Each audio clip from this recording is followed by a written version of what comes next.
I was distracted slightly when you were talking there about the fantastic pictures you've got displayed in the background there.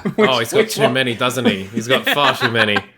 Are those wardrobes? That's very clever. You've used the sort of panelling as frames for the pictures. That's very clever. It worked fantastically, honestly, because it was so like bland when I first moved into this room, and I was like, I'm going to put some stuff up, and then when I did, when I started, I couldn't stop, basically, to the point where now you can see I've got things I haven't put up and sorted yet. My room's needed organising again for weeks, but I'm too busy watching Doctor Who, as we should be. Absolutely. Oh, it feels weird. I've not had someone mention the room for ages. I've almost forgotten. I was like, oh yeah, it is a bit of a weird one, isn't it? I've gotten so used to it now. Yeah, we have, haven't we?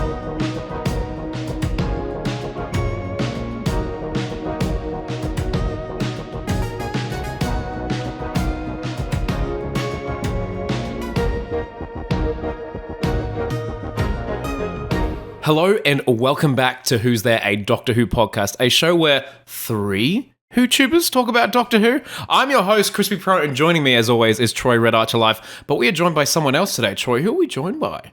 We're joined by someone who we've been talking about getting on the podcast for a little while, been planning and trying to line things up. He's a very well-known Doctor YouTuber for his reviews and analysis videos. It's the fantastic Clever Dick Films, also known as Richard. How you doing, man?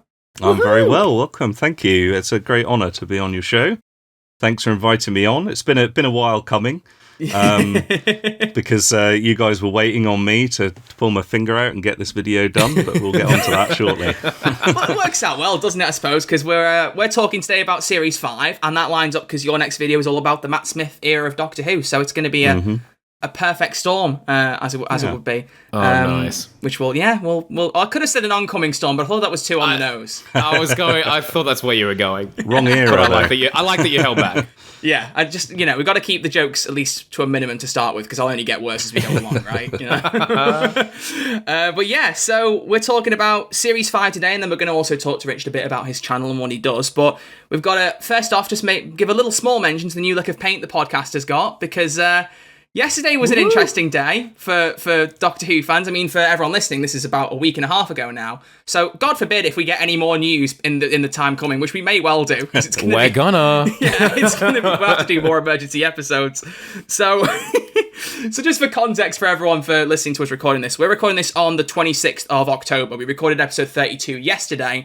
And this week was better for Richard to record, and it makes it easier because we've got more time to edit then, because 3-person podcasts, they do take a while, so it gives me more time as well. But we recorded episode 32, and then about 3 hours later, when you'd gone to bed, Crispy, it just went, here's a new logo, and Doctor Who's going to be on Disney+. So I had to call you to wake you up.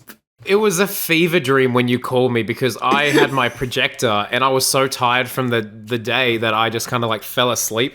So my computer and my speaker are fully plugged in behind me there, like right there. And so when you called through Discord, it was the loudest ring I could have ever imagined. And it woke me up. I didn't know where I was. I didn't know what time of the year it was. I didn't know who I was. But alas, it was Troy calling me for Doctor Who news once again. So, well, just keeping it up from the last 60th anniversary call out to do for you. You know what I mean? Oh, fantastic. What do you think of the new logo then, Richard, and the Disney Plus news? Well, I love the new logo because it's such a classic, symbol. I imagine, as a lot of people are conjecturing, that it will be an anniversary logo, and that there might be a new logo for when Ncuti's series starts, which I think is probably likely, just because I don't know, that logo for a modern, sort of thinking about horrible, like modern branding, might be a little bit too busy for, put on everything. Although I know that they've got a whole different set of how they should be presented on different things. But I could just imagine the craziness on the spine of a book with 3 different fonts and all this kind of thing. True. Yeah, I mean, that was the logo when I was a whippersnapper. That was the logo that was on Doctor Who magazine, essentially. In fact, if you give me one moment, I will show you. Go on, talk amongst yourselves. This is why we get special guests, Troy. This is exactly why we get special. This is fantastic. Yeah, I've got a good question. I've got a good question in a minute. That'll be a nice little discussion. Even though I know we've got the same answer, Crispy, but we'll be interested to see what Richard has to say. So this is issue 240 of Doctor Who magazine from the 3rd of July 1996. Blimey. Oh, wow. And as you can see, very, very similar. Obviously, they've adjusted it slightly because I think they've made the H a bit more prominent and moved it so it's in the middle a little bit. But the colour scheme, they did used to change the colours on the book, on the magazine cover, depending on the picture of the image. But I thought this one was probably the most similar. So that was kind of, because I got Doctor Who magazine every month and have done ever since I was quite young. That was a logo that was on there for a very, very long time and was sort of associated so cool. just as a famous logo. So I think from a wider audience, because my wife's a fan of Doctor Who, certainly modern Doctor Who, and she said to me this morning, "Oh, this new logo, they're not staying with that, are they?" And I was like, "What are you talking about? It's beautiful." And she's like, "Oh, but it looks a bit silly." And so, although I completely disagree with her, Respectfully. sometimes I think it's interesting to get her perspective, because although she watches Doctor Who and she's had to suffer through many eras of Doctor Who that she's not so fond of because of me, I think she's the closest I've gotten away to a general audience member. So I think whether people, the not-wees out there, will recognise it as a kind of a retro callback, because obviously that was in the titles for Tom Baker's time, and late John Pertwee, whether they'll recognise that or whether they'll see it as a new logo, and because it is very different, I think, to the way that a lot of shows are marketed now in that genre. They tend to be much simpler, don't they? The text. I'm not exactly a graphic design expert, but just thinking about other famous sort of genre shows like Stranger Things and like that, although they have a particular look, they are much simpler than the kind of Doctor and Who in the middle. It's very 70s in that sense, which is a good thing, I think. But it's certainly memorable, so it will certainly stand out. I mean, I quite liked the Jodie Whittaker era logo. Absolutely. But I think this is certainly something that will really stand out a lot more. And hopefully they'll go back to doing... he's got more to show us, Troy. He's gone. Where's he gone? If they go back to doing Missing Adventures, they can use the new logo like they used to do on the books. So, because I always like this sort of layout design of things. Your room is like a treasure trove for this stuff. I am so envious. Oh, quite literally in some cases. Quite literally in some cases. I'm the proud owner of a copy of this as well. So You got Lung Barrow. Yeah. I don't know what Long Barrow is. Can we fill? That's what everyone thought that Chibnall was going to base the house thing in Flux about. There was something. What I'm sure Clever Dick can explain. this is what Ghostlight, the Sylvester McCoy story, originally was going to be, and John Nathan Turner kind of vetoed it, so they rewrote it so it was about Ace. But the original story is about the Doctor and his origins, and it kind of basically explains the history of the Doctor, which answers the question Doctor Who, which is quite similar to the Timeless Child. Exactly. Backstory, but it's one of the last of the new adventures, and as a result, a lot of bookshops stopped selling them. So they printed loads, but quite a lot of them were never then distributed. So they ended up being pulped or sent to. I did read somewhere that they were sent. There were schools and orphanages in other countries, and they used to send stuff to them, not to read but to burn. Apparently, oh my! So many copies were burnt, and that's why this. I mean, when I got this, it was about 1999, 2000, and it cost me £70 then. But now it goes for some obscenity. I've seen copies on eBay for £400. So. I keep mine. It's not quite hermetically sealed, but I do keep mine quite nice. And that's fantastic. Absolutely. Hold on to that. Hold on to that. Okay, so question of the hour then, before we move into our main topic. Have we got? No, we got some Q&A stuff, so that's the main topic. So, what would you say is your favourite logo then for Doctor Who? Yeah, good question. What would you pick? Ooh.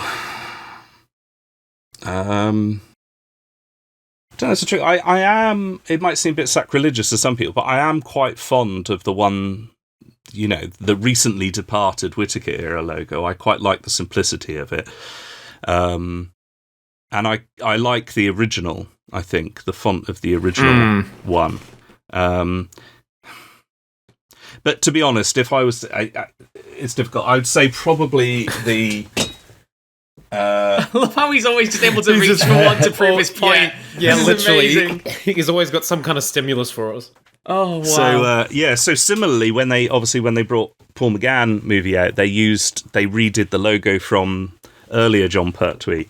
So that was the sort of logo when I was growing up, and I think that's probably my favourite because it's a classic. I've got so many books and texts from the Wilderness years. They had this logo right up until 2005, so I think that's probably the one I would say. TV movie, nice. Yeah, fantastic. Well, we do like the TV movie here. Well, it's not our favourite episode of Doctor Who, but it's definitely underrated. I feel like there's some good elements in there. Paul McGann, the best. I mean, the it's best like I said in my video. Yeah, he's astonishing. I think, I said that it has its shortcomings, but for me, it still has a real special place in my heart, especially because I was 12 when it went out, and it was sort of the first Doctor Who that I watched that was concurrent with everyone else who was watching it, rather than just sitting in my cave. Yeah, it's always that's why special. Series 3 is special to me, and the way Series 6 is to you, Crispy. Yeah. Series 6 for me, it's the same. When you can watch it concurrent with the rest of the world, it's got that little bit of spark to it, a little bit of magic. Yeah, it's fantastic. It really is. So, we should say just very quick, because you asked yours. Crispy, we're in agreement, aren't we, on our favourite logo? Jodie's. Yep. Jodie's has honestly been... I just think it looks amazing, especially on all the collection box sets. I think it looks great on those. And the steel books. Apparently they're continuing. The steel books. Yes, I saw the post Russell T Davies confirmed that they were going to keep the logo the same. Which he I'm understands all for. these things. But so just there. Oh, there we go. Just trying to land my finger up. There we go. So that's Series 1 to Flux steel books, which will soon have the specials added to it once they finally ship, which I think is in 2 weeks' time. So it's not long by the time this episode goes out. So we're going to be talking about Series 5 today, looking back on Matt Smith's first series, which, as we said, is very aptly timed because you've obviously had Matt Smith on the brain for a good half a year plus, making the video about his era. Yes. So what I think we will do is, like episode 32, we're going to read some fan comments out first, and then we can just get straight into it and go real deep into discussion, then explore your video as well. So, Crispy, do you want to take a couple of the YouTube comments, then I can look at some Spotify? Okay, so we have a comment here from Grace Bridges, and they say, Series 5, I rewatched this recently and had a really good time. Top episodes for me are The 11th Hour, Vincent and the Doctor, and the two-part finale, The Pandorica Opens and The Big Bang. The rest are good fun too, not a dud in the bunch. Love the series arc of getting to Amy and Rory's wedding, the return of River Song, and the continuation of their meeting in the wrong order, which is one of the most brilliant multi-series arcs we've ever had, if not the most brilliant. I agree. A layered response. Wow. Yeah. I agree, though. Yeah. Series 5. I mean, it's far more efficiently put than my video, which I said pretty much the same thing in about 14,000 words. So. Yeah, but you go into every minute detail. That's what I love about those videos. Like just the lead up. I was like, because I'm so used to them now as well, as we'll get to. Is like. Because can we say you gave us a sneak peek at the video for the sake of this? Yeah, definitely. We don't want to upset your patrons too much, but no, that's fine. It's when I was watching it because I'm used to your structure now, and you introduced it with like Stephen Moffat and like him getting into show running. And I was waiting. He was like, he needs to cast the right Doctor. I went, here's where he says Matt Smith was born in this year, and this. And then you went, so I was like, yeah, here we go. I'm so used to the format now. It has a familiar structure. Yeah. I love it. It was so funny. I was sat there like almost in the Leo point at me. I'm like, there it is. There we go. We got it. Oh, it's fantastic. But yeah, Series 5. I agree. I don't think there is a dud in the bunch. There's, I mean, the Lodger, some people don't like as much, but I still think that's a good fun episode. I know you certainly do, Crispy, with your love of James Corden. I really love the Lodger. I actually it was really your first enjoyed that episode. I don't know if Richard knows that. That was the first episode you saw. That was my first episode. That's an odd one to come in on. It was strange. It was that scene in a where... way, I suppose the domestic aspect of it, a bit like Rose, starting in that kind of thing, it is an interesting introduction to the character of the Doctor and to some of the concepts without going completely out there. Absolutely, there's a familiarity to it, I suppose. Very, very accessible for me. Very, very accessible. I kind of knew what was going on.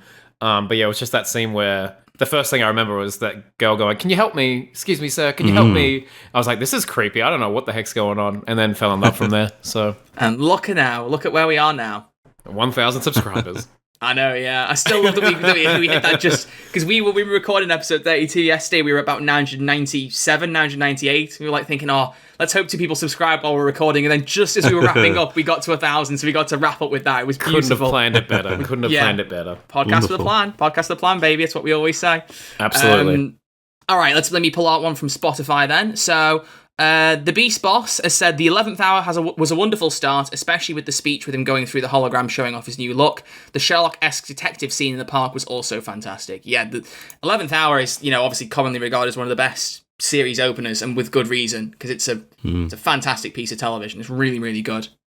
Yeah, no, I focus a lot on the 11th hour in my video, partly because I usually do focus on that first episode of a new Doctor as a way of exploring the character of the Doctor, but also just as a story and as an achievement. I mean, I think it's easy for people to forget, but how much of a weight and a pressure it must have been to essentially redo the show, reinvent the show. It's like the difficult second album, because I think a lot of, certainly the BBC, but a lot of people outside of fandom didn't necessarily believe that it could carry on, in the same way I imagine people felt a little bit when Patrick Troughton took over.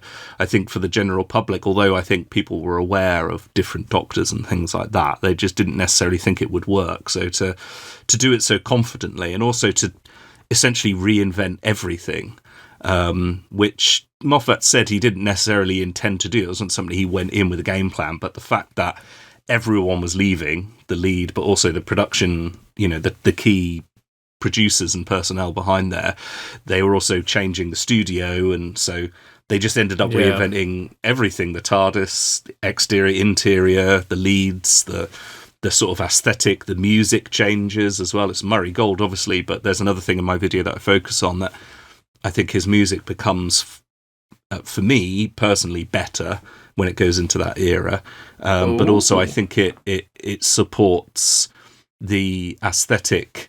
You can really hear a tonal shift just even in the music, and you even get it, I think, in the opening, because I say how the pre-credits sequence is very much reminiscent, I think, of a kind of Davis era, even with the music.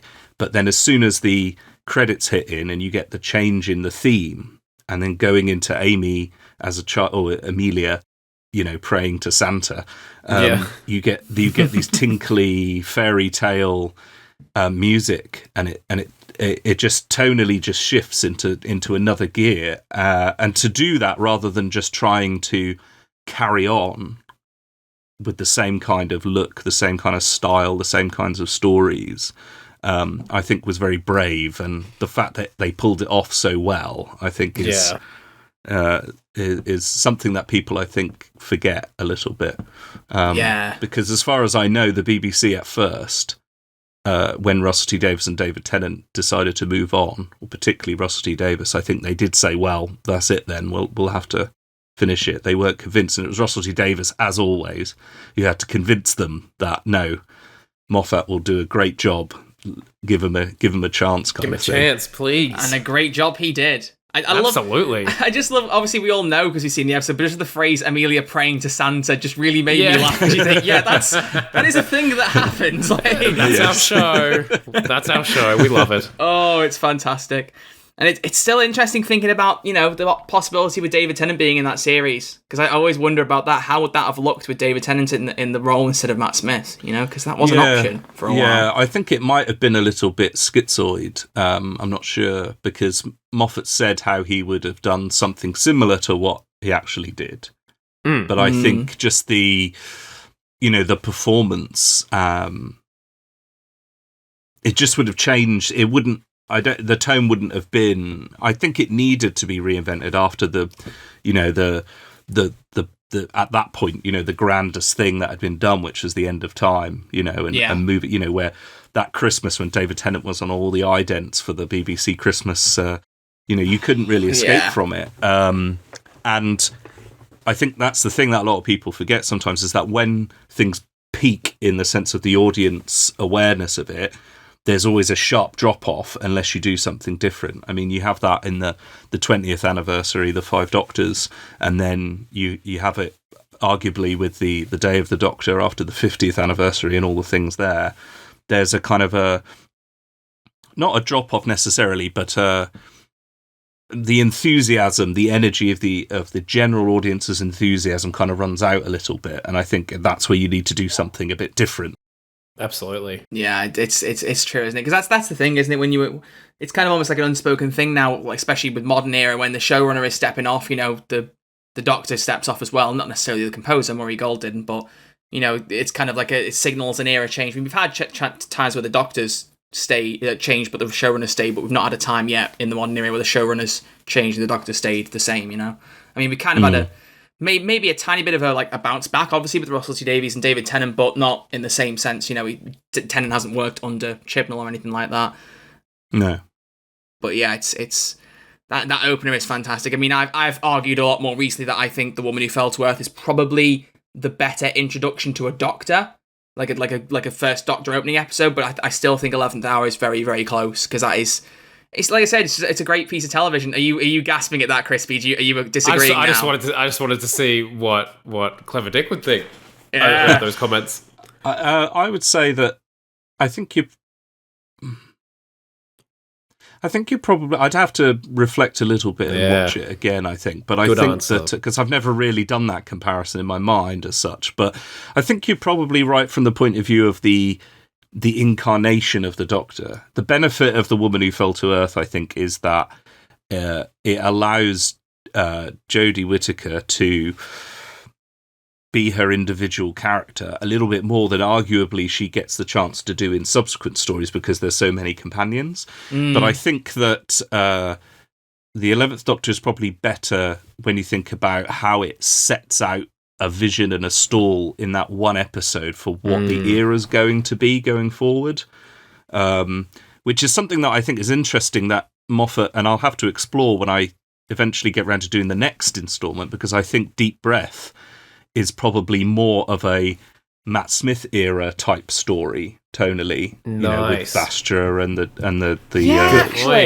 gag. That's a very valid and then point. really it then shifts probably in those last scenes of Deep Breath to be what the rest of that season is going to be tonally. That's so I think the 11th Hour is a great story, because it kind of sums up Moffat's vision for the show and puts it to you in this kind of frenetic 1 hour. It's so fast and so just, but it also has those lovely moments where it slows down with the Doctor and Amy with the apple when she's got his tie caught in the car door, which is one of those moments in the story, I think, where you just get to breathe and reflect on these characters and how they're interacting. And when you consider that Amy has only really just entered the story at that point. I mean, the character hasn't, but Karen Gillan's version of Amy and the adult Amy has only just arrived. But we're hurtling towards the conclusion by that point. It's quite an achievement, I think, to have captured that chemistry so quickly and early. But I like the fact that the 11th Doctor doesn't spend ages sort of, not sure who he is. Well, he isn't quite sure who he is, but I mean, it's, he hasn't got amnesia, he hasn't got post-regenerative trauma or anything like that. He doesn't spend his time in bed. He just launches straight into the action and doesn't really stop and have a break. And that kind of runs through those first sort of 3 episodes, really. There's no real, it's almost like real classic Doctor Who, sort of William Hartnell, where each episode sort of leads into the next woven. one, Yeah, because it's true, isn't it? Because David and Peter and Jodie all kind of have those moments where they're kind of asleep and recovering to whatever extent, some for longer than others. But Matt Smith doesn't per se. I think that works within those stories. I particularly understand why he did it in with David Tennant's entrance, because you're changing the lead and the real through line there is Rose, so you follow Rose, and then the Doctor is reintroduced at the end. You see how valuable he is to the resolution and things like that. But I like that it shifts the gear a little bit with the new one. That's why I think that some people, some old fogies like me, sometimes complain and say, well, why does the Doctor always have to be standing up and when they regenerate? Why can't they be laying down like in the old days? But the simple fact is that it's a bit too passive, and the Doctor should be like looking forward. And I think of any of the modern incarnations that probably should have lain down is probably Tennant's one, because he really didn't want to go, as he says. So it's like he's rolling around the floor. All the like, others no, are much please, more like, let's go. It actually could have been a really powerful scene if he was like, almost having a tantrum on the TARDIS floor, being, I don't want this to happen, because we're it certainly would have been powerful. And he just sneezes, and suddenly there we go. Just boom. That's what I love about Jodie's most recently. I honestly think, in terms of the regeneration, how it looked and how it worked, like, Jodie's is definitely my favourite. But I described it quite badly as kind of like almost like she was like vomiting into it, because I couldn't really think of the best way, because she kind of like almost does a bit of a hurl motion, then goes. There's got to be a better way to describe that. I need to think of a better way rather than that. But I like, because most of them is just all of a sudden just arms out, off we go. But like there was more of a kind of a grandiose kind of thing to it. See, I can do my English teacher moments as well. I teach maths, but I can do a little bit. No, like I just love that there's kind of more of a emotion to it, and I really like that about it. And also it being in the open, the graphics of that were just extraordinary. Yeah, they were fantastic. Beautiful looking regeneration. Absolutely. Did you see the thing about the people complaining? We talked about that yesterday. About Durdle Door, My goodness. Oh my goodness. They weren't even there, though. Exactly, that's the thing. It's a green screen. They may have done some plate shots or something. Yeah. But it's like, I get the concern on one end, because it's like, if people have jumped off it, that's not great. But it's like, they didn't even film it there, and, are people really going to go up on the top of it? As well. Yeah. Are people really going to go up there and go, I'm the Doctor, and just like regenerate on the... I don't, like, I love Doctor Who. There's a possibility of that. There's a possibility of that. But at the end of the day, if you own the property and the land, then it's kind of your responsibility to maintain the safety of the visitors to your your territory in a way. That is true, yeah. Okay, so I think, do you know what? Let's mix things up a little bit with our next Series 5 question. I think this is a nice one. What if you could pick an episode that stands out to you that maybe is a bit more underrated than the other ones? Which one would you say stands out in Series 5? Something that people maybe don't talk about as much.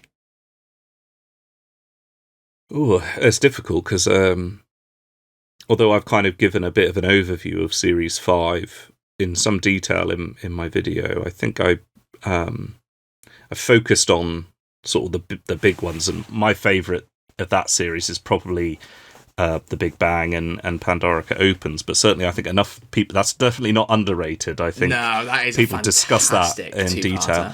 I think, I don't know. It is such a loved series that I'm not sure of what the discourse is around, what's good, what's not. I would probably say of that series, probably one that's lesser talked about is probably Vampires of Venice. I had a funny feeling you were going to say that, yeah. It's a great episode.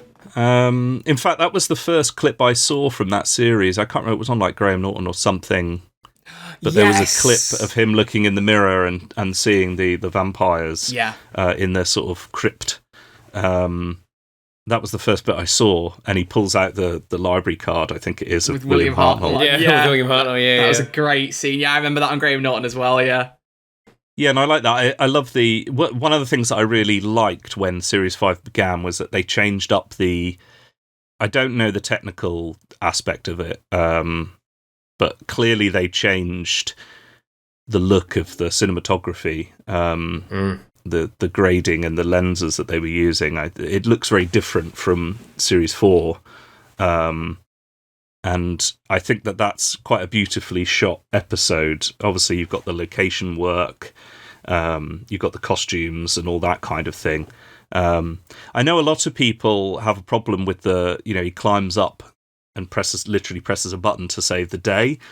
But I still think it works in the context of the whole story, because I think there's enough peril and enough conflict leading up to that it doesn't feel like you've kind of been, hoodwinked a little bit. It doesn't feel like a really egregious Deus Ex Machina like you might get in some other stories. Not naming names. I love the relationship between Amy and the Doctor and Rory and that, which I talk a little bit about in my video.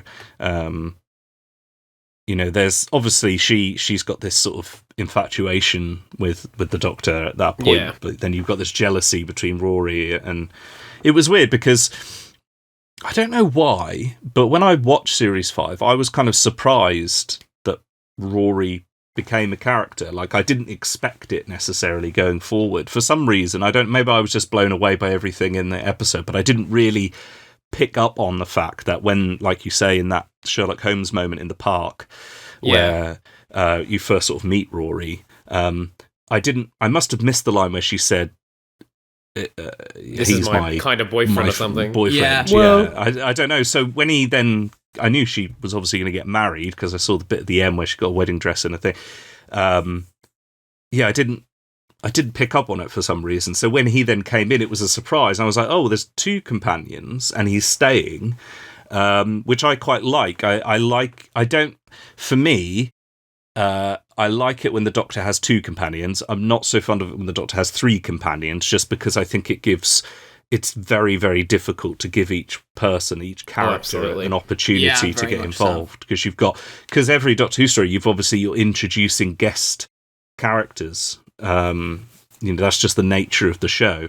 So, having therefore at least 5 characters who need to all have something to do in the plot is very difficult, I think, in a 45-minute structure. It was difficult back in the 80s when you had Davison and his crew, but now it's even more difficult. The only time I think it really worked with 3 companions is real classic Who, like Hartnell, because in there you've got obviously much longer stories, but you've got a Doctor who is quite different in the sense of the role, the function he has in the story. You've got Ian as arguably the sort of Doctor hero, and then you've got the Doctor as the sort of awkward, crotchety one who is sometimes even the antagonist, if you look like something inside the spaceship or something. Yeah. So I really like, classic crews like Jamie and Victoria, or Jamie and Zoe. And I like the Amy and Rory dynamic of them being a married, well, they go on to be a married couple, in the TARDIS, with the Doctor as this sort of odd gooseberry in between them kind of thing. Yeah.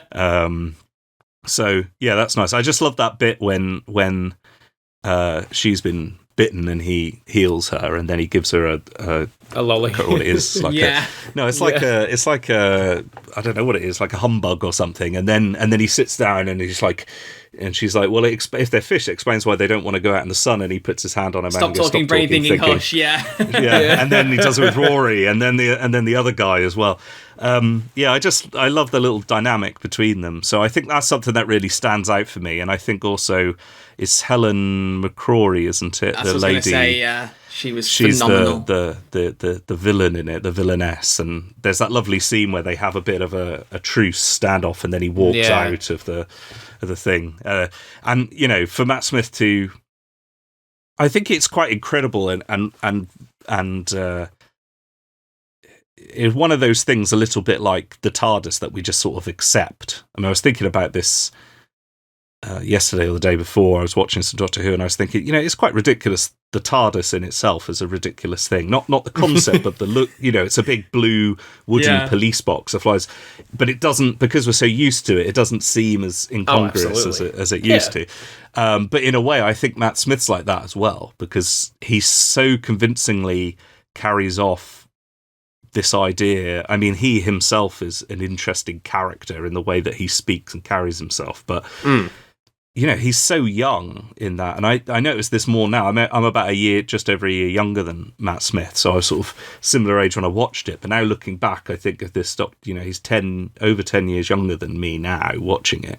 And I think it's kind of crazy that, this very young man dressed, I love the 11th Doctor's costume, but it is quite so ridiculous. Cool. With the tweed jacket, the bow tie in Venice, in sort of medieval Venice. We're so used to it. Carrying it off with such confidence, such aplomb. It's like, that is the Doctor, and it works. But I think that's a good story and of that era, and something that Moffat, I think, did quite well in that period, was that somehow managed to balance on that razor between the sort of the sublime and the ridiculous that is Doctor Who, that dichotomy of just complete silly nonsense. That's just out there and something that you could seriously emotionally become invested in. Yeah, absolutely. So yeah, so I'd probably say Vampires of Venice. I think it's probably underrated. That was a really beautiful way to put it. Yeah, that needs to be its own little clip in itself. Just you talking about Vampires of Venice. That was amazing. Oh my god, that was incredible. I think that's my new favourite episode of the series. No. I'm convinced. It's phenomenal. Crispy, what would you have picked if you were to pick an episode that's less talked about? That's underrated. Yeah, or underrated. Yeah, either way. I mean, Victory of the Daleks. Don't say the Lodger. No, I think Victory of the Daleks has its moments for me. But I was just never the biggest fan of those Dalek designs. I know there's a bit of contention there with Troy, mainly. Yeah, because I was going to pick Victory of the Daleks. We'll get that. Okay, but no, I think I really like that story. In general, I genuinely think that Series 5 is one of the best modern series of Doctor Who, and the rewatch value was definitely there for me. So. Ooh, Troy? You're not too sure of an episode then in specific, or I said Victory of the Daleks. Oh, so you would? I thought you were going to say like I would have gone for that, but like. Oh no, I'll go for it. I'll go for it. I would have probably would have been Vampires of Victory.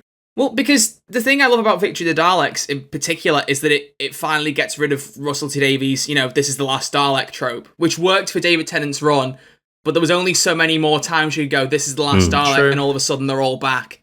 Like, it opened the doors and went, right, the Daleks are just back, they can pop up whenever they want now, and we don't have to explain where they've been, they just exist again, and I like that they set that up. I like that central idea there of, let's reinvent them. Unfortunately, I think the realization of that reinvention, while I think something that I mentioned a little bit in my latest video, but I didn't mention, and I should have done, the fact that the inspiration partly for the design was the original concept sketches that Ray Cusick did before he settled on the final Dalek design that we know. Yeah, because the idea was that particularly the eye, you know how with the Paradigm Daleks, when it zooms into it, it looks like they've got like an organic part. Yeah. Sort of like cyborg welded into the eye, and that was a thing I think on the original Dalek design. This idea that the eye was on this flexible sort of thing, and I like the idea as well of the weapons or tools being swapped out from the hatch in the back. But if you can introduce that idea, then use it straight away. A bit like in Dalek, the Eccleston one, where they sort of set out their stall of what this Dalek could accomplish, and in some ways we haven't really seen that since. The odd glance of the fact that the gun section, the middle section, could swivel around and things like that. Oh yeah, true. They should have done something just to justify it in the story of why they've got this slightly odd hunchback. I didn't even know that was why. Yeah, exactly. You see, it's not really mentioned, and although it is sort of mentioned in passing that they are different sort of departments of Daleks or department heads, the Eternal and all that business. I don't think it's explained clearly enough where it really justifies why they're this assortment of colours. Yeah.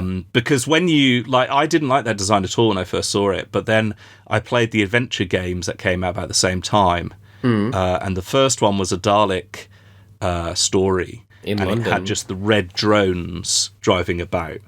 And that was when I realised, if they come back, they won't have this kind of United Colours of Benetton sort of Dalek thing. It's because they're different roles. They're off doing different things, yeah. Yeah, and I think that's the thing that, obviously, with the different colours, they were trying to recall the Peter Cushing era movies and the different colours there. But even in those, you'll see that those Daleks have different colours. They have different roles within the story. It's not just this, you still have a drone and sort of silver and blue kind of thing. So, yeah, if they'd made that a bit... I think the idea behind it is good. I just think the execution of several things doesn't quite work out as well as it should have done. And it's probably controversial. I don't really mention this I love Matt Smith, and I love Matt Smith's performance as the 11th Doctor, but I think there's a couple of bits in that story where I'm not sure, maybe it's because it was early on in the filming of it, whether he's entirely sure of the lines that he's delivering. I'm just thinking that bit where he's like, "Oh, I am a doctor and you are the Daleks," and hits him with a big spanner and stuff. I get weird about that scene as well. But I love the bit when he's on the ship and he's got the jammy dodger. I think jammy that's dodger, perfect. very doctory. But no, that's a really really good point. Do you know? Here's a little anecdote I heard the other day. Ooh. That jammy dodger was given to Chris Chibnall's son after filming. Yeah, he was on. I believe he was really little because he was visiting the set, and they visited the set when Tennant was the Doctor, and they visited the TARDIS console while they were filming elsewhere, and then they came back when they were doing Victory of the Daleks, and after he did that scene, Matt Smith gave his son the jammy dodger. So there you go. So cool. Wow. That is. He's got it in a case somewhere. Yeah. Oh, blimey. No, I think he ate it. I was going to say, I feel like he would. Yeah, I feel like you would just go, yes, jammy dodger, I'll have that, thanks. Oh, delicious. I'm just not sure whether it was the half-eaten one or a spare one that he had in his pocket. That's the question. A bite missing. I was going to say, he just gives it, like, he's just taking a bite out of it and then just chucks it across the set to the kid and goes, there you go, have that. There you go, mate. See ya. Oh, no. Interesting, yeah, good choices there. We've got to mention, of course, Vincent and the Doctor. We can't not mention that episode. I mean, I'm pretty sure that the clip of Vincent in the art gallery is like the most viewed video on Doctor Who's YouTube channel. It's got like 22 million views or something. And a very, very viral moment on TikTok. It is huge there. That when you look up Doctor Who, that's one of the first things that pops up. Doctor Who Van Gogh scene. And you're like, all right, where are we? I think for me, it was one of those moments because having... grown up when Doctor Who was kind of like almost like a guilty secret that when you were a fan kind of thing. I remember in Doctor Who magazine once someone saying that being a fan of Doctor Who in the 90s was a little bit like if you went to the shop and you were going to buy a Doctor Who magazine, you'd buy a porn mag and slip it inside so it was less embarrassing. I don't know how true that was. But having grown up, That's brilliant. That's so good. That's so good. But that was kind of like what the thing was. And there was a general sort of societal stereotype of sci-fi and geeky culture generally, that it was in England anyway, where you had to sort of hide it and be ashamed of it. Whereas now it's much more out and open. Now you'd hide the porn magazine and the Doctor Who magazine. Yeah, definitely. That's exactly make it more respectable. Oh my god. But having with the series coming back, there was a little bit for a short period with me. It was like, well, it's my thing, you don't understand. You weren't there. It's like that scene in Space where he's shouting at the kid about buying a Jar Jar Binks figure because he doesn't understand the legacy of stuff. I did feel a little bit of that first, but I quickly grew up and got over that. I thought, no, and there was a moment about the time before series 2 came out. I was at a castle, like a National Trust sort of day out with my family. And I heard these little kids, there was a big group of them. Maybe they're on a school trip, I don't know. But this little kid, I heard him telling his friend all about the Cybermen because he'd looked them up on Wikipedia or something because they'd just released that photograph of the new Cyberman that was coming up. Oh, nice. And I thought, well, that's a wonderful moment. I'm hearing... the next generation sort of embracing the show. Aww. And the other thing was when at the end of Vincent and the Doctor, it came up, and I don't know if you have these on Australian television or at all, but on the BBC from time to time, if there's a programme that handles issues, you'll have a little bit at the end like, if you have been affected by the issues in this programme, please call this number or visit this website. And that normally comes on programs that are like, if it's a particularly fraught episode of EastEnders about murder or domestic abuse or something like that. But it came up at the end of Doctor Who, and I was like, for some reason, it just sort of warmed my heart, saying, my favourite show, this show that I've loved all my life, is now it's saying things that people might want to, that connect with on a real level, I think it always had done that, but it was like an acknowledgement from the authorities that it was legitimate in that sense. So and the lines about the good things, not the bad things, not spoiling the good things, that kind of thing is such a. I have that on my wall at work because in my classroom, I work with a lot of students who maybe lack a certain amount of confidence sometimes in their ability. I think that's true of most people, but certainly students sometimes. And so on my wall, I have a few. It's very sad. I have a few Doctor Who quotes. So I have that is not sad at all. That is nothing sad about that. What he says to her at the end of Vincent and the Doctor, and I think I also have the thing he says to Amelia before he steps into the crack when he's going back in time, and he says about we're all stories in the end, just make sure it's a good one. Yeah. Great. That's fantastic. That's beautiful. I need to write that somewhere. I think that's one of the things that Series 5 really sets out. Moffat, I think no matter what you think of Moffat, I think most people will acknowledge that he knows how to write a good line, a good quote, a good a good statement about things, and I think obviously that was taken even further with the Capaldi era and the speeches that Capaldi delivered, the Be Kind speech, the Zygon inversion speech. But even from the very beginning, even in the 11th hour when he was like, you wanted to travel with me 14 years ago, what changed? She's like, I grew up, and he goes, don't worry, I'll fix that. Yeah. And then he clicks his fingers and opens the doors. Although I just noticed, just as an aside, while I'm thinking about the clicking, this is a real nitpicky thing, but I was just rewatching a bit of The Day of the Doctor, and when Clara rides in on her motorbike, he says, oh, there's a draft, and then she clicks over, but she's wearing gloves. Now, I don't know what kind of superpower. Yeah. She's the impossible girl that she can click her fingers argument, whilst wearing gloves. Yeah. It's how did Thanos snap his fingers with a big metal gauntlet on, There's always that question. How does that work? We don't know. Thanos and Clara, same confirmed. Absolutely. Yeah, maybe the TARDIS just sensed what was going on and went, all right, no, I see what you're doing. It's fine. Shut the door. I see, yeah. Well, there was a moment where the TARDIS didn't like Clara, so obviously they're getting along now, which is nice. see now, she left a while ago, Crispy. Gotta let it go, man. Split herself. Oh, honestly. Oh, no. And then, as you said, we've got to mention the finale. That finale was huge, astonishing. And my second and third episodes of Doctor Who. Oh, yeah, as well. I have such a fond memory of it as well, because I remember it came out when I was in the last year of primary school, and we were doing, in our school, we used to do, the last year of high school, we do, a play that they do in front of the school, in front of parents and all that. And we were doing it in front of parents just the week after The Big Bang had come out. I remember the teacher really I got on well with the teacher, and he knew that I loved Doctor Who, and he was like, right, we will need to sit and just kind of, wait for a couple hours, have some food, and then wait for, you guys to do the play. And he went, I'll put something on for you all to watch. And he went, tell you what, I'll put on Doctor Who. So he put on The Big Bang, and loads of people in the class were going, oh, Doctor Who. And I was sitting there going, yes, let's watch this. Let's go. I was chuffed watching it again. It's just...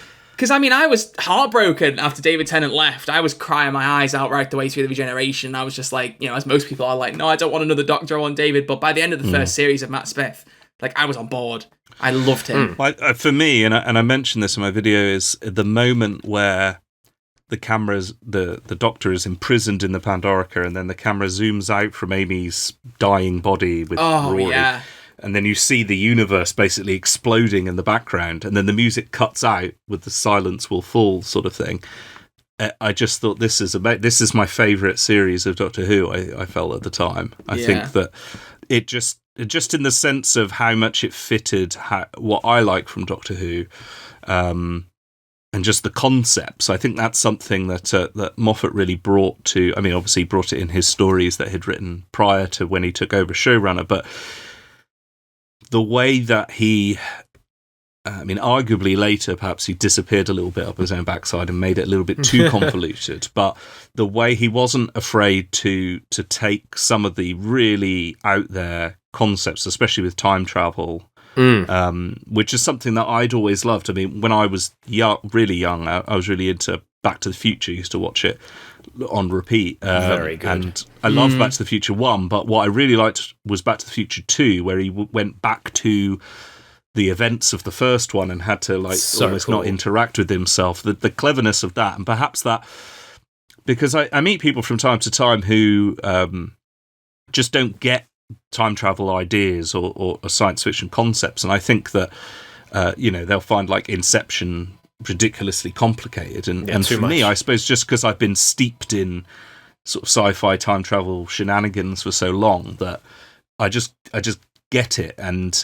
I think it's something that a lot of writers especially filmmakers and TV makers kind of shy away from the complexities of what you can do, but Moffat never did. And so therefore I think you get stories that not only hadn't really been done elsewhere, but hadn't really been done in Doctor Who either, but the potential was there. I mean, it's crazy that until the Moffat era, for a character who travels in time, there's only, you can count it on half a hand how many Doctor Who stories actually deal with the notion of time travel. Yeah, interesting. Really. That's a really good point. Yeah. And perhaps he did it to death. I haven't got that far yet in my retrospective. I'm curious to see your thoughts. It just that period, it was just like, yes, this is great, and it's why I think also having him get out of the Pandorica so quickly in the Big Bang, to some people might feel like a bit of a cop out, but actually I think it kind of works because it's cleverly sort of explained later on, isn't it? Where he comes back with the drink and puts the sonic screwdriver and all that kind of thing. Like, I mean, I think I actually was crying when she got shot in episode 12. I remember Mum was saying to me, "She's not going to be dead," and I was like, "But she's dead! Look at her, she's dead! She's dead!" This is and it was like the penultimate episode. You're like, there's a very good chance she's not coming back here. Yeah, but no, she's stuck around for another series and a half. So no one ever really dies, especially in Moffat stories. No, yeah, I mean, I was saying this recently. When you reflect, I was trying to remember what it was. The first story where someone actually dies of non-natural causes in a Moffat story, and I don't think it's until the Matt Smith era, because there are deaths, like Madame de Pompadour dies, and it's tragic, but she didn't die because of some monster. She died as she died in real life. No one dies in The Empty Child. They all come back. Everybody lives famously. Yeah. Madame de Pompadour, I don't think anyone dies in that. Would it be Time of Angels? Because all of the clerics die, don't they? I think you're right. But that... I'm trying to think if anyone dies in Victory of the Daleks or The Beast Below. Yeah, because that's what I was trying to think. I don't think... Well, actually, no, technically, yeah, because they said they fed the adults to the star whale. It spared the kids, but it did eat the adults. We never got attached to them. It's not really gone into detail, is it? Because you have to kind of feel sympathy for the whales. It doesn't harm the children. It doesn't harm the children, no. If the adults protest, then they're not so lucky, Fair enough. Do you know what it is? It's Silence in the Library.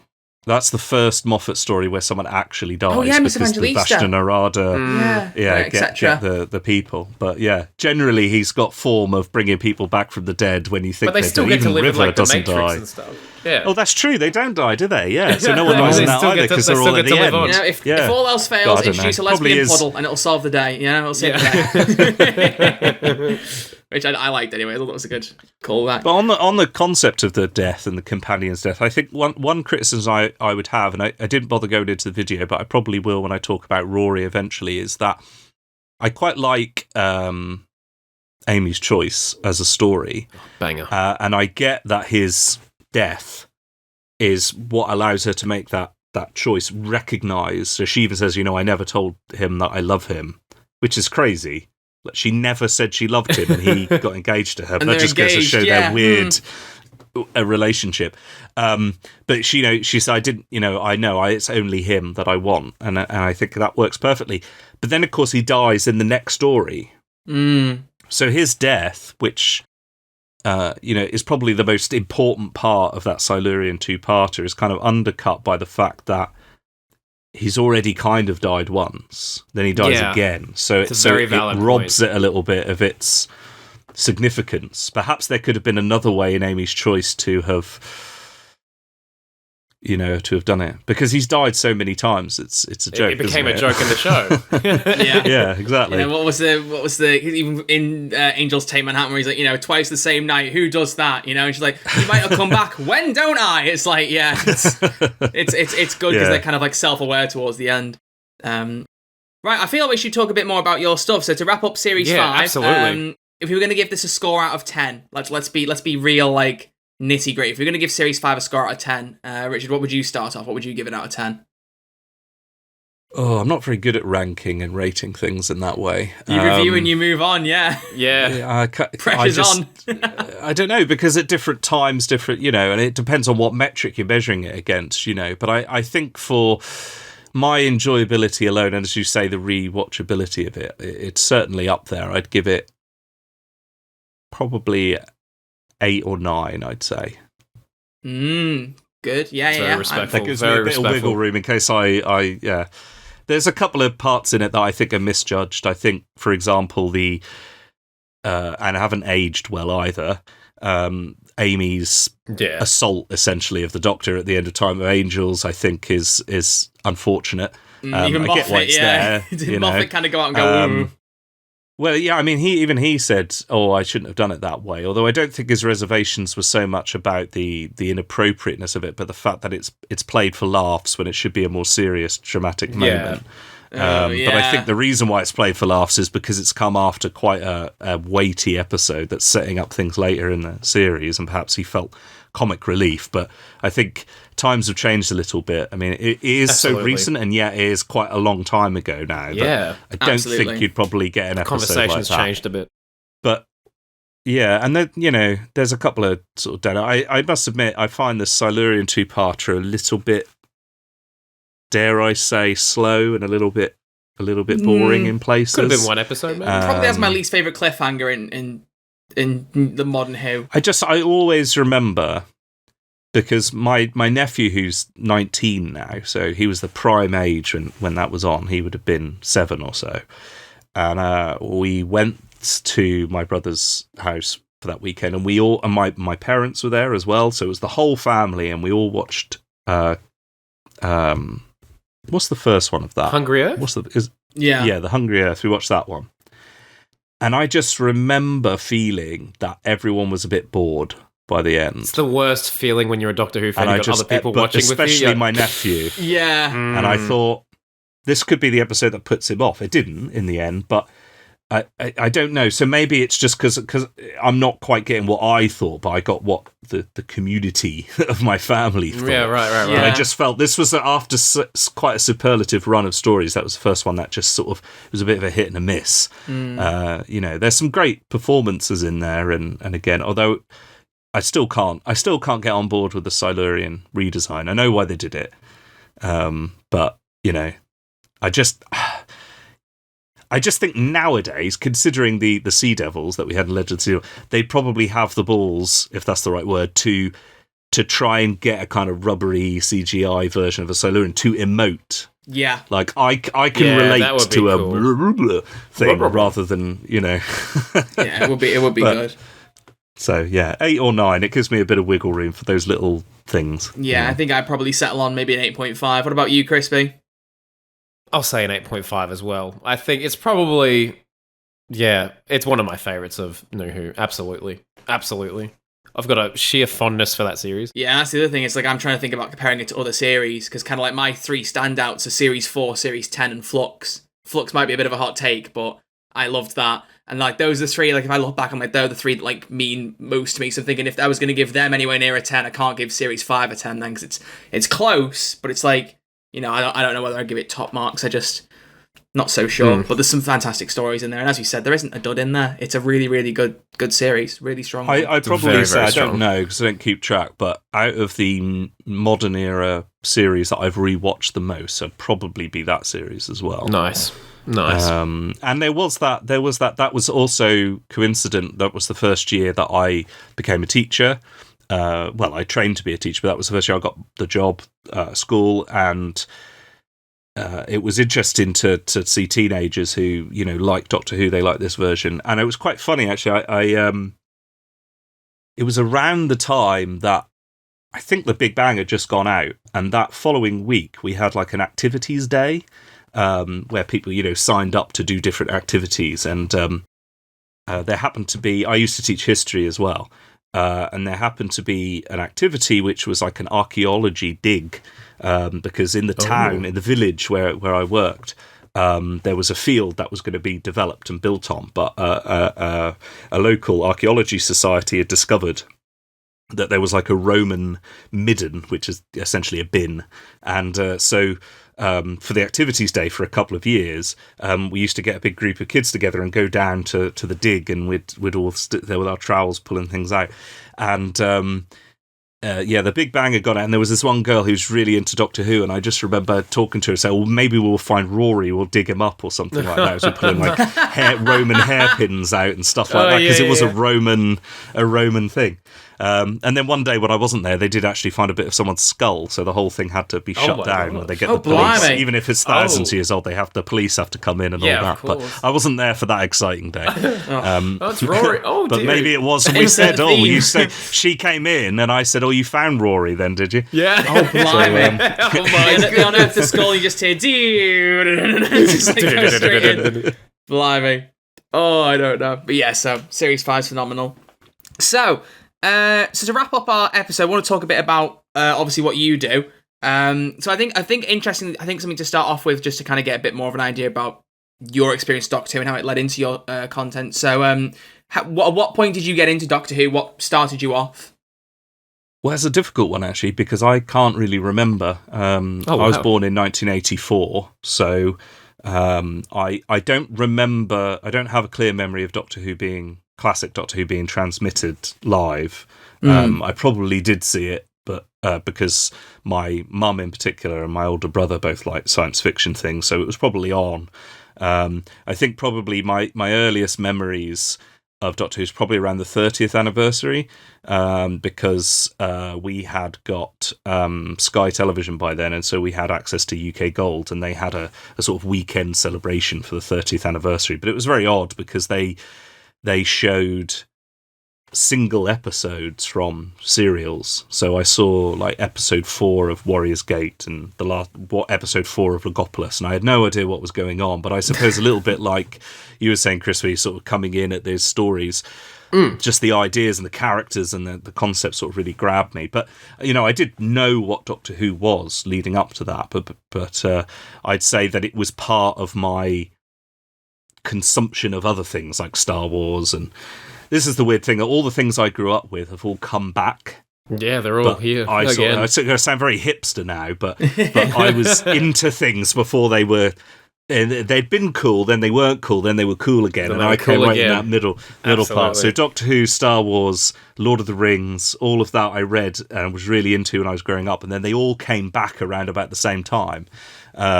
So that was pretty amazing. But yeah, I think it was the 30th anniversary, and then I bought the odd videotape. I had the 5 Doctors I got from Woolworths, so there's a bit of a callback for you. Oh wow, that puts years on me, let alone anyone else. Oh blimey. Well, we have Woolworths. We have Woolworths here. You've still got them? Well, I think it might be. Well, what would you get at Woolworths? Because it's just a grocery store here. Everything. It wasn't so much groceries. It's just like fresh produce usually. It was just sort of a cavern of wonderful toys and videos. I suppose DVDs later, like CDs, all that kind of thing. Random houseware. But it was a victim of the 2008 financial crash. Yeah, Woolies disappeared from the high street. But it was kind of like for a lot of people, that when you were a kid, that was the place, because it had pick and mix and toys in the same room. So yeah, it was a kid's playground. I had I got the action figure of David Tennant in the 42 spacesuit from Woolworths. I remember that. That was one thing I distinctly remember from there. Yeah, they were quite they'd been around since I think the Victorian period, so they were quite established, and you'd get exclusive things at Woolies and stuff. But yeah, no, I remember you guys getting call the them 5 Woolies Doctors. too. Yeah. They had all these videos out, and I went with my dad. I wanted to buy a Doctor Who, but I didn't know what was available, and I remember my dad, there were a few on sale, VHS tapes these were, and my dad said, get this one, it's got all of them in. The 5 Doctors was available. Of course, it wasn't all of them, but it was good because I got the best of both worlds. And then it was the Paul McGann film came along. I was just finishing middle school. It was 96. I was about 12. And I remember watching that, as I say, and although this was long before social media and things, I did get a sense at the time, I'm watching this live, other people are watching it, and I still have somewhere the VHS recording of it that I taped that evening, because that's the only one I have really for years. I don't know where that is. I must find it up, because I do have a VCR here that I can convert things to digital on. That's so maybe cool. That is brilliant. Yeah. Oh, blimey. And that was really, I think, the turning point, because it was, Doctor Who's back, and it's the new era. So, but then of course it wasn't. So it was a bit frustrating. But I said, well, no, I like this, and I'm going to get into it more. Maybe it'll come back, and so that was when I started getting Doctor Who magazine. I started buying. Well, I bought the odd video, but I was quite lucky that UK Gold on a Sunday was showing all of Doctor Who that they had, sort of in order. So I started randomly. The one Sunday that I started, I'd record it because it was on far too early for me to be bothered to get up in time. So I set a record the night before and then get up and watch it in the afternoon.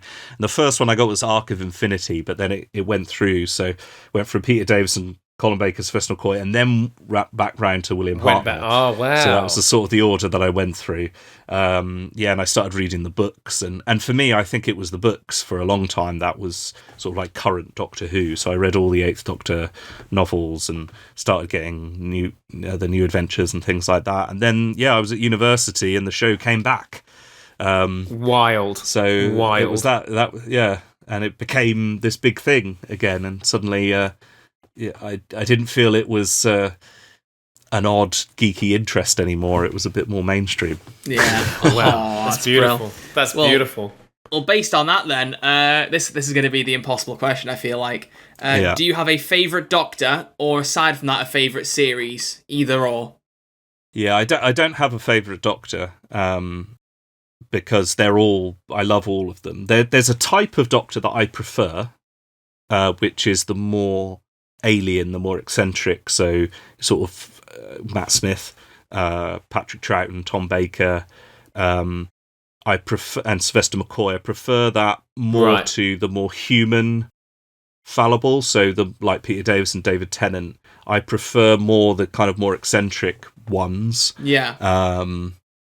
I have a massive soft spot for the Eighth Doctor. I suppose if I had to say, who's my Doctor, I'd say Paul McGann. Yeah, of course. Just because, he's amazing anyway, but also Excellent because taste. he was the Doctor in a way where I was watching. For a little time it was McCoy, but then McGann became the Doctor. And because I read all the comics, I read all the books, I listened to all the audios, I probably consume more Eighth Doctor stuff than I have anything else. I've read 70 odd novels with his Doctor in and all that kind of thing. So if I was to say that the Doctor I'm most familiar with is probably that incarnation, but I do kind of tend to prefer the more eccentric, otherworldly, alien-y type ones.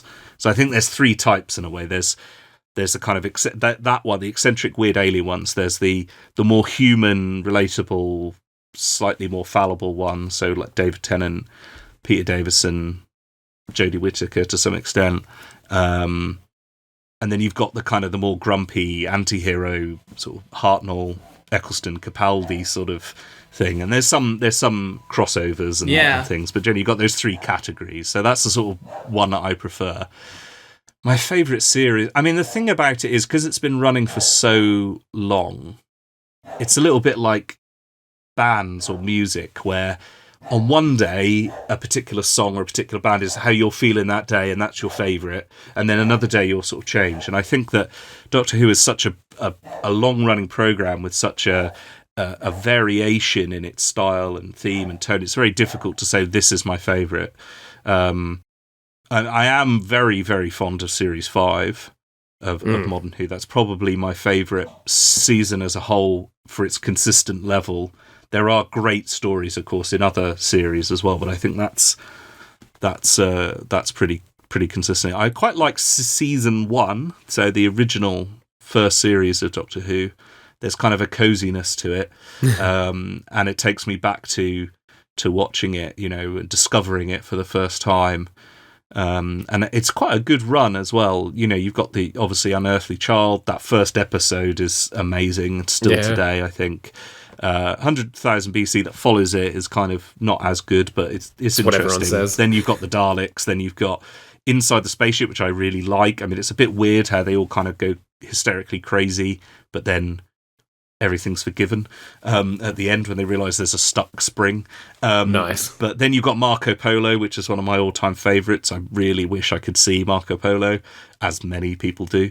And then like The Keys of Marinus is, on reflection, it's not quite as good as I used to like it, but I quite like that idea of the adventure and going to different, it's like a serialised Doctor Who itself is going to different planets and time periods and cultures and situation between stories, but even within that you've got like every episode is like a little mini adventure, right.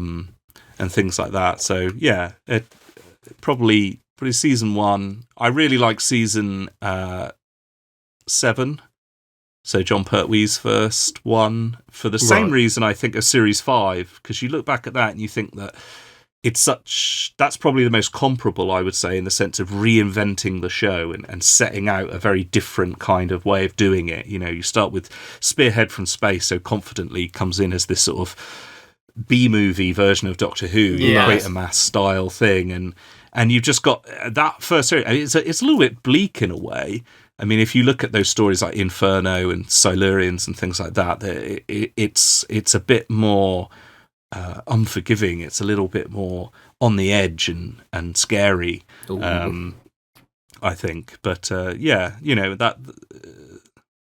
It's difficult. And then, of course, it's so many. I mean, you've got Tom Baker's first season, Genesis Can of Worms comes into mind, doesn't it? It's so difficult. Yeah. But yeah, they're sort of the big 3, I'd say. Probably. Yeah. Nice.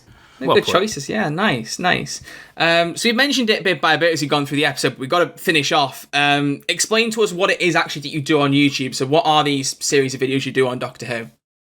Who knows? It's... when I started, I did a degree in film and media, and it was something that I always wanted to kind of indulge in at some point, but not necessarily full-time professionally. The opportunity came up, and I thought, what am I going to do? I was re-watching all of Doctor Who because although I'd seen all the stories before, I hadn't watched them in order. So I was watching them in order, and I thought, well, I'll do some sort of reflections on Doctor Who. But as to what it became, it just kind of evolved, really. I wasn't quite sure. I mean, I suppose they're a retrospective, really, with an element of personal biography about how I came to enjoy the show and things like that. And what I liked and what I don't like and why. But yeah, it just sort of grew really from that initial idea of doing some sort of reflection retrospective on the different eras. And I think to some extent as well, I wanted to put some of the information that I'd learned, the trivia and the behind the scenes things into a video for people who couldn't necessarily access the materials that were on the DVDs, either because it's very expensive or because they lived in a different country and you couldn't really easily get hold of the DVDs or whatever. So I just started sort of going through the eras. I wasn't quite sure of who I was doing it for, but I wanted to make something that I would have wanted to see on YouTube, which I think is probably the best way to go about it. I didn't necessarily expect much, but yeah, well, I did the Tom Baker video. I'd been doing it for about a year or so, and I'd got a reasonable number of subscribers who were enjoying that. And then I did the Tom Baker review, and I suppose just the magic of Tom Baker just got the ball rolling, really. And I got a big influx of subscribers after that, and it made me more confident that people were prepared to listen to me waffle on. So each video has sort of generally got a little bit more comprehensive. Yeah. So at some point I'd like to go back. I intend to go back and redo the early ones at least, as sort of more expanded versions, especially like the William Hartnell one. I always felt that I kind of glossed over the origin of the show and the people that really created it. I mentioned Sidney Newman, Verity Lambert and stuff, but I'd like to go into a little bit more detail there and redress the balance a little bit. And also, I'd like to go back and, because it's just me, does it? I think sometimes people might think that there's a group of people that might work on my videos, but it's just me that does the whole thing. And as a result, from time to time, there's errors that creep in. So I'd like to go back and fix a few of the odd errors that I've made over the years. Because it doesn't matter how many times someone's pointed out in a comment there, or how old the video is, someone will continue to point it out until the end of time. So I need to go back and fix those, just because it's like an itch that I need to scratch. Yeah, because that's the other question, isn't it? Is like, how long would you say it takes you to make one of these review videos? Yeah, like, I was really curious about the entire process. Well, I mean, you get somewhat of an indication based on how long it's been between my uploads. But part of that is because I work full time as well, and that as a teacher, and that takes up a lot of my time, but also takes up a lot of my energy. Ain't that the truth? Definitely. You know, yeah, and so it's difficult sometimes to really set aside some time and crack on with it, and just the usual sort of things with life and things get in the way. But they do take a long time. I'd probably say the longest process is probably the writing, just because I have to gather material. Certainly with the modern era, it's difficult sometimes to get a hold of the information as easily as I could the classic era, because it's been discussed and laundry has been aired over the years. Not that I go into the gossip and stuff, but you get the truth behind it. Whereas a lot of the modern era stuff, just by virtue of the fact that it's on television and these magazines and things come out to promote it, is quite PR, and it doesn't really. A lot of people say, this was great, I love doing this, but you're not necessarily getting to the nitty gritty. And also, I found in the last few years, mainly probably because of the rise of streaming and things, there seems to be less of a focus on really showing you behind the scenes things. There's a lot. It's a modern era, like Confidential. I know people love Confidential and are happy that there's this sort of new version coming back and things like that. But there's a lot of montages and modern music, and for my purposes, that's not particularly helpful. No. I'd just rather them say, what went on. And have. I hope this new series actually does that a little bit of looking at different departments. Like you'd get a Confidential episode from time to time that would be like, look at the Foley artists, or look at the set designers or costume designers, or a day in the life of someone. And I'd like a little bit more of that for the modern series, because that's really cool. It fascinates me, but B, it would make my job easier when I come to try and condense this information, because I can actually get some interesting facts. Like, I know who's in it. Everyone knows who's in it, so I don't need to.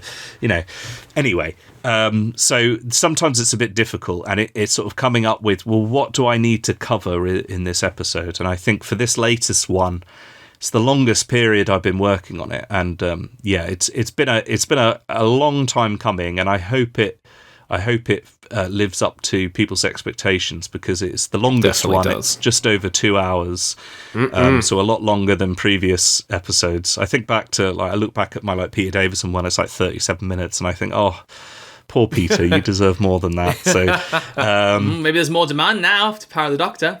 Well, yeah, definitely. I think that the reason why this one was perhaps took me longer and is longer is because it was an era that, as we've discussed, is something that I'm very, very fond of, and I felt need to be do justice to. And also the nature of the narrative being a sort of an ongoing story arc, I felt like if I'm going to, there's certain things I have to cover, and so I need to not only because I assume that most people that watch my videos are pretty steeped in Doctor Who and know the stories anyway, but I don't think I should assume too much. So, I do need to give a little mention to some of the beats of the story in order to then, if I'm going to talk about River Song, then I need to talk about melody. And if I talk about melody, then I need to talk about even like the Gangers and the Rebel Flesh. And you know what I mean? And it gives a good full picture. Well, exactly, yeah, to contextualise it, which is quite important to me, not only in the story, but just in the general sort of thing. But also, of course, once I knew I was going to go into a lot of detail about Moffat taking over from Russell T Davies. I knew I was going to focus, obviously, on Matt Smith's casting and the reactions to that. I knew I was going to look at the 11th Hour in some detail, and I knew I was going to look at sort of my favourite two-part story from that era. But then I knew I'm going to have to go after that, and I'm going to have to focus on the 50th anniversary. And if I'm talking about the 50th anniversary, I need to talk about Paul McGann, the Night of the Doctor. I need to talk about the returning Doctors. I need to talk about John Hurt. Some people have said, are you going to do a video specifically on John Hurt? And probably not, only because my videos, although they focus on a doctor, it's about the era of that doctor. Yeah, and definitely. I think John Hurt's very much within the era of Matt Smith, It's the same thing, like a lot of people are now cheekily going on my David Tennant video and saying, oh, you'll have to update this. And it's like, well, not really, because that was that era. Yeah. And I will talk about the 14th Doctor when we see how that happens, probably as part of a Shooting Atwood video, or we'll see how it pans out. Yeah.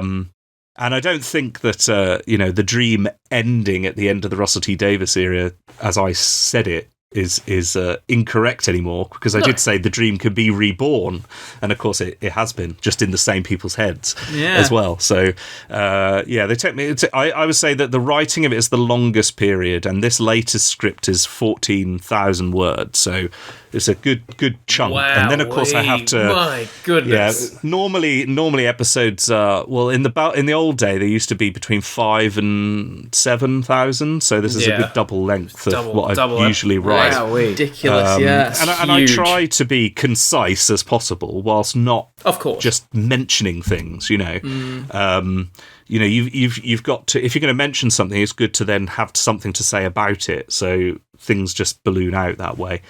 Then, of course, I have to record the audio of it, the narration, which will take quite a long time because it's so long and I waffle on and I make lots of mistakes because no matter how hard I try, my sentences are so needlessly complicated that I run out of breath and screw things up.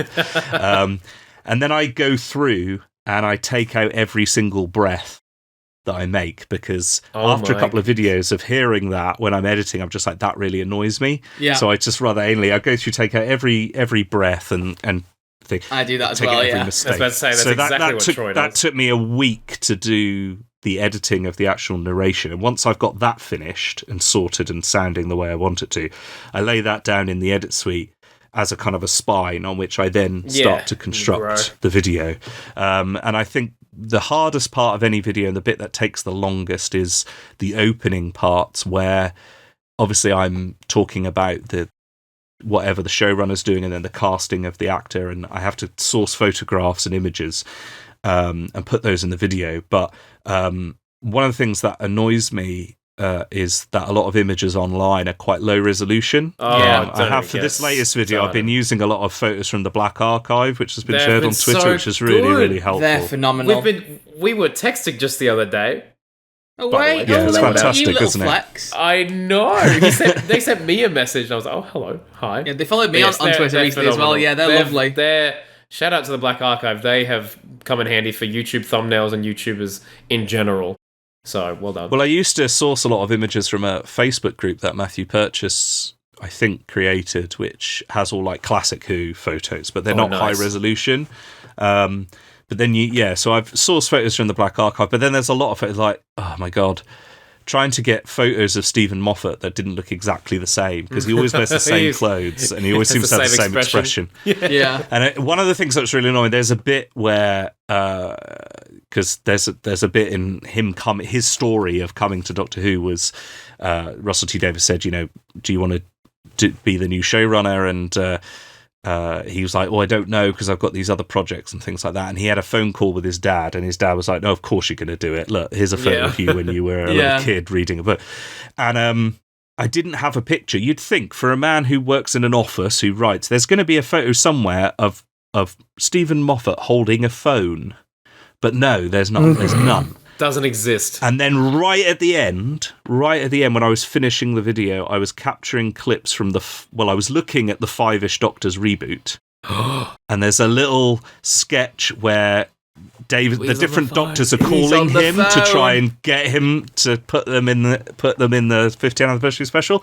There's one shot of him on the phone in a car, so I managed to source that and use that. So there's just like little things, and a lot of photos, they're kind of low resolution, so I then I clean them up in Photoshop and then I upscale them. I've used a bit of AI upscaling this time, which is noticeable in a couple of pictures, but I'd prefer that to like JPEG compression artifacts, of course, because I use those sort of Ken Burns effects where I sort of zoom into an image or it moves.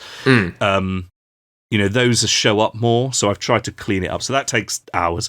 Once I actually get capturing the video clips from the episodes and laying them down with my narration, that's a bit more straightforward because obviously, the editing's done for me. I just need to plonk it in there and pick the right moment. But overall, taken as an average across the whole video, it normally takes me about a minute. It takes me an hour. It takes me an hour for every minute that the screen time has. So obviously this one overall, so that's, what's that? It was 2 hours and 2 minutes, I think. So 100, what's that? 122 hours or something for the video, the edit. So, that's why they take a long time. But that is partly because I'm so pernickety. That's why we've been waiting so long, But yeah. But it has taken a long time, and I'm looking forward to having a bit of a break. It's absolutely worth this week now. Well, you're not allowed a break. You got to get started on Capaldi now. Come on. Yeah, straight up. Well, no. I'm sure I'll get the comments. No, the next thing I'm hoping to do probably, what I will be doing is I put a poll on my Patreon channel for people to choose which companion I focus on as part of the companion. So I'm doing a companion series. Yeah. A lot of people, just because I think it's the way that Doctor Who fans think that I'm doing them in order. So I did a Sarah, I did a Susan, then there was a Jamie, then the most recent one was a Brigadier. And because it's lined up that there's a first Doctor, second Doctor, sort of third Doctor companion, people think I'm doing them in that order. It's not. That's what people vote for. So I don't know what the companion video will be on next. I'm hoping it'll be Ace because she came second in the poll last time I did it, and because of the power of the Doctor, there might be that thing. Yeah. But the idea behind that was not necessarily to do them in order, but to do them in what people wanted to see. I do intend to do them all eventually. So and the idea behind them is that they're shorter videos, they're easier to make. I could get them out a bit quicker. But then the Brigadier one was 40 odd minutes long and took me about 3 or 4 months to do anyway. So. Famous last words. Oh, blimey. So if people want to watch these videos, where can they find you? And when is the Matt Smith episode coming out? Or will it already be out? Well, if this... I'm planning for it to go out. Let me just double check the date. I'm planning for it to be available for... It has been finished finally, and it has been uploaded to YouTube, but every time I upload a video, because I use a lot of footage and copyrighted material in that way, it automatically gets blocked. A lot of people don't realise this. And I dispute that block, but in my dispute, I say, look, I know it's, it has been transformed, it is for the purposes of a review, but it's your content. I don't really like advertising anyway. I hate adverts that pop up and appear in YouTube videos. So I say I don't want it to be monetized, and they're usually fine with that. They change it so it can be seen, but it won't be monetizable. So it's been uploaded now, and I'm waiting for that block to be lifted. And when it is, hopefully, I'm hoping to post it to patrons to view, because I wouldn't be able to do it without them. I've all the equipment and the strides that I've made for all of my videos is down to them. So that'll be available for them to watch for about a week. And then I'm hoping to make it live on the 4th of November on my channel. So by the time this goes out, it's probably on my channel. You can go and look without having to offer me any money. And it's on YouTube under Clever Dick Films. I post community posts on there, which sometimes people don't see, so there's updates, but I tend to use Twitter more now just because it's an easier way of communicating quickly with people. So I'm on Twitter, I'm on Facebook, all the same, Clever Dick Films. The Matt Smith era is available. I hope people enjoy it. It's been a lot of work, so I'm sure they absolutely will, mate. Your videos are absolutely legendary, and it's been amazing talking to you today. So thank you very much. Thank you, and you. Yeah, it's been fantastic. So we'll leave a link in the description. We'll include anything you send us. You can send the Patreon as well, so if people want to support you there. But we'll put all your links in the description so people can go and check out wherever is necessary. But that's a good way to round up our episode. We went really deep into Series 5 there. You've helped us kind of, because sometimes without looking back, because we only do it for an hour or so, normally we've definitely gone longer this time. We gloss over so many bits. So I feel like we went into more detail here, which I really like. It's good. Nice. The same with my video. It's I go into a lot of detail about Series 5, but then I kind of certainly Series 7 kind of gets the short shrift a little bit because I'm kind of like, if I don't get to the Day of the Doctor... Yeah. No, not because I don't like it, just because if I don't get there, this video is never going to be coming out. Exactly. So, you know, but when I do a companion video about Clara, I'll probably focus a little, and obviously Amy and Rory, I'll focus more on those little bits that I didn't talk about.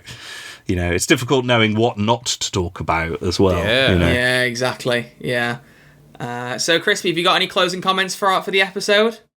My closing comment is that Series 5 is incredible, and everyone should go and watch that as well.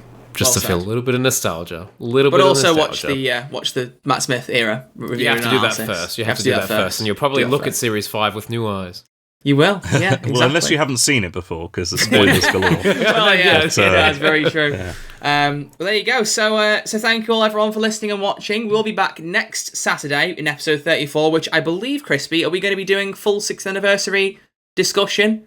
Yes, Logo trailer? Yeah, I mean, it's only a few weeks after Power of the Doctor come out. You know, we're still finger on the pulse. That's what happens when you got other things to record, you know what I mean? But we'll be talking all about that. So thank you very much, Richard, for coming on. It's been an absolute blast. Thank you. We'll keep in touch, obviously. Thank everyone for listening and watching. We'll see you all next Saturday with episode 34. Allons-y, everyone. Allons-y, baby. Geronimo. There you go. Nice. Fantastic. Nicely done. Brilliant.